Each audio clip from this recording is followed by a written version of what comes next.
Les financiers, craignant justement que l'application des idées de Douglas ne mette fin à leur monopole du contrôle de l'argent et du crédit, ont tout fait pour réduire la voix de Douglas et de Louis Évin au silence, en s'assurant qu'aucun média ne parle du crédit social, ou bien que si les médias en parlent, que ce soit en le déformant pour le tourner en ridicule.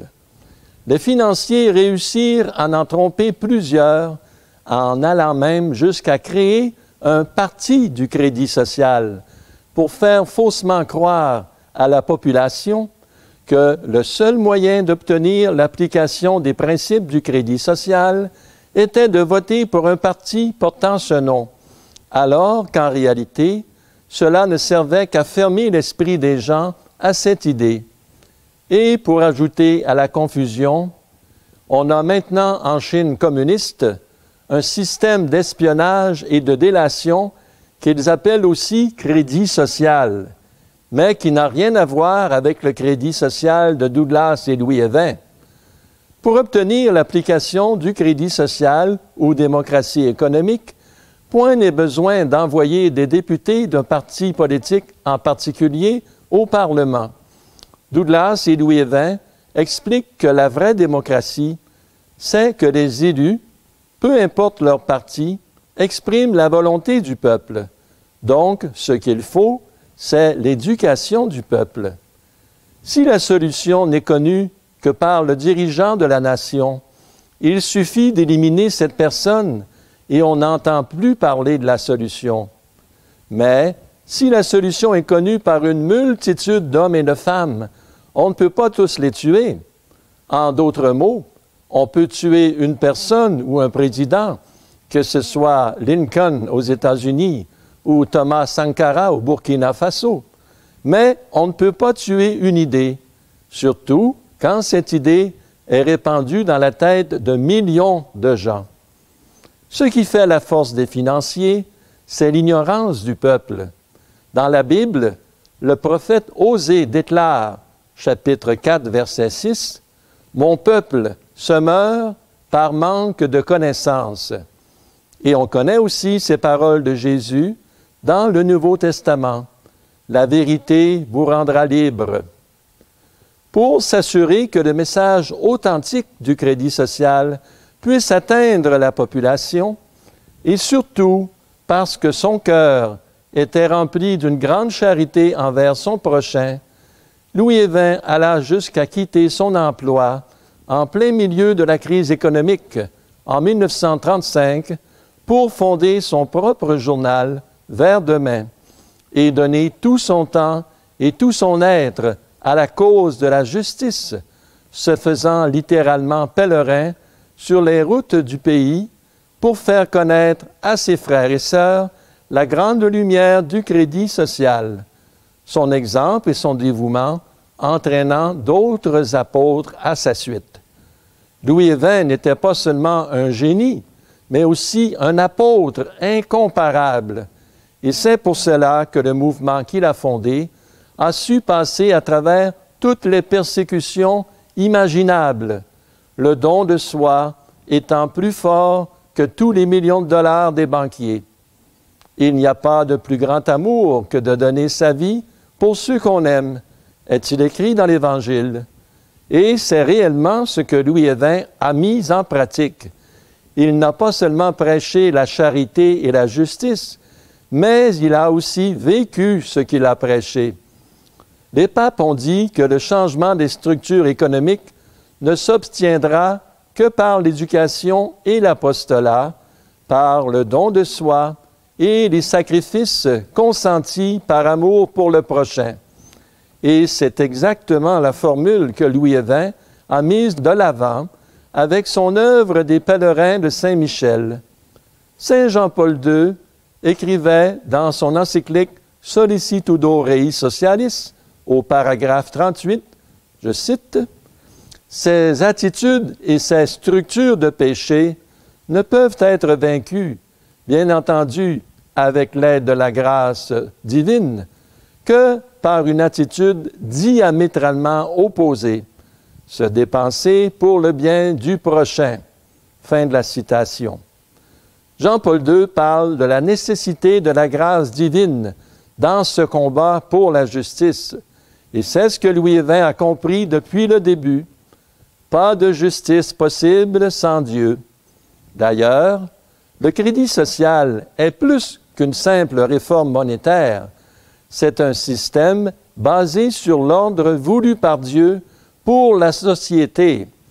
Douglas a déjà dit que le crédit social, c'est la confiance qu'on puisse vivre ensemble, que la société puisse nous fournir les biens et services.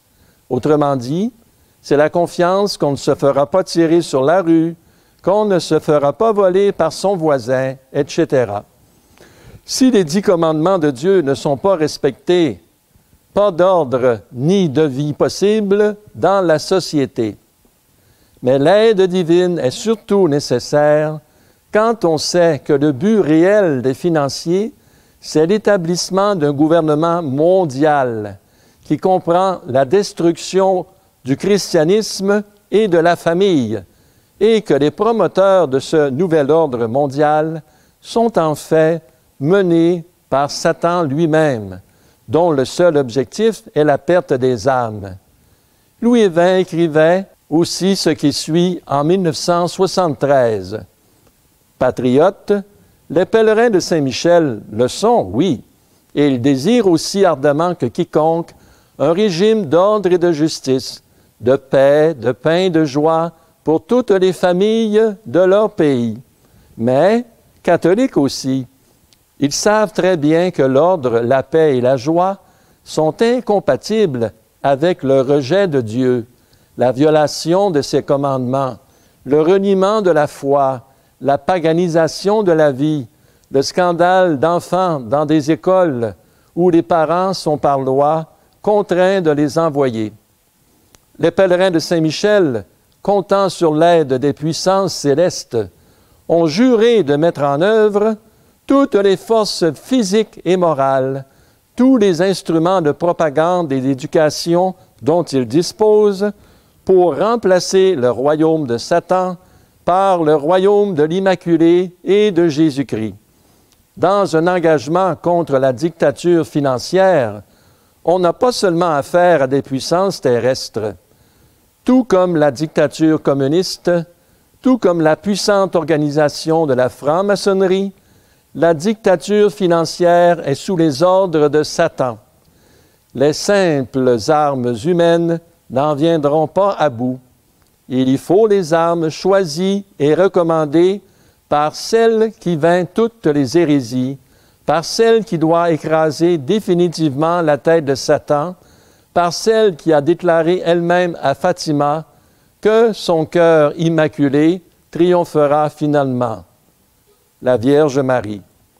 Et ses armes, ce sont la consécration à son cœur immaculé, marquée par le port de son scapulaire, le rosaire et la pénitence. Fin de la citation de M. Évin. On voit maintenant combien ont tort les personnes qui disent « Ah, moi je ne m'occupe pas d'économique ou de travailler pour la justice sociale et de changer le système financier. Ce sont des choses matérielles. Moi je m'occupe seulement du spirituel, de la réforme des mœurs.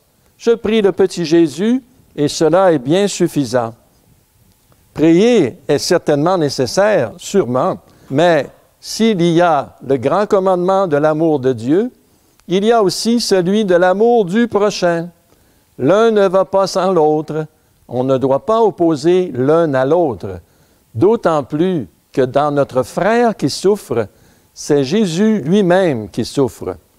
À quoi servirait d'honorer Dieu dans l'Église si on le laisse crever de faim à l'extérieur, dans la personne de notre frère qui est dans le besoin? De plus, ceux qui prétendent ne pas s'occuper de choses matérielles, ils doivent quand même se nourrir, se vêtir et se loger, car, en vérité, l'homme, l'être humain, a un corps et une âme. Il a des besoins matériels et spirituels.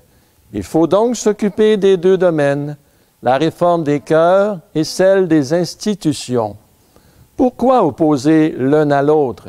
Qu'est-ce qui empêche de s'occuper des deux en même temps? Verdemain ne néglige ni l'un ni l'autre, puisqu'il prêche un développement intégral de la personne humaine, tant dans ses besoins spirituels que matériels. Trop grand nombre de chrétiens. La religion se limite à ce qui se passe entre les quatre murs de l'Église et n'a rien à voir avec ce qui se passe à l'extérieur, ne devant aucunement influencer la vie en société. Un tel raisonnement peut bien faire l'affaire des exploiteurs, des tyrans, des ennemis de Dieu et de la justice, mais raisonner ainsi, c'est aussi faire injure à Dieu et à la vérité. Le Concile Vatican II, qualifiant même cette séparation de la foi et de la culture d'une des plus graves erreurs de notre temps. En résumé, le combat de Verdemain est le combat pour le salut des âmes. Il ne fait que répéter ce que le pape et l'Église demandent. Une nouvelle évangélisation, c'est-à-dire rappeler les principes chrétiens de base à des chrétiens qui les ont malheureusement oubliés ou qui ont cessé de les mettre en pratique, et aussi une restructuration des systèmes économiques. Être un pèlerin de Saint-Michel dans l'œuvre de Verdemain est donc la vocation la plus urgente et la plus nécessaire de l'heure. Qui, parmi ceux qui entendent ce message, auront la grâce de répondre à cet appel, à cette vocation?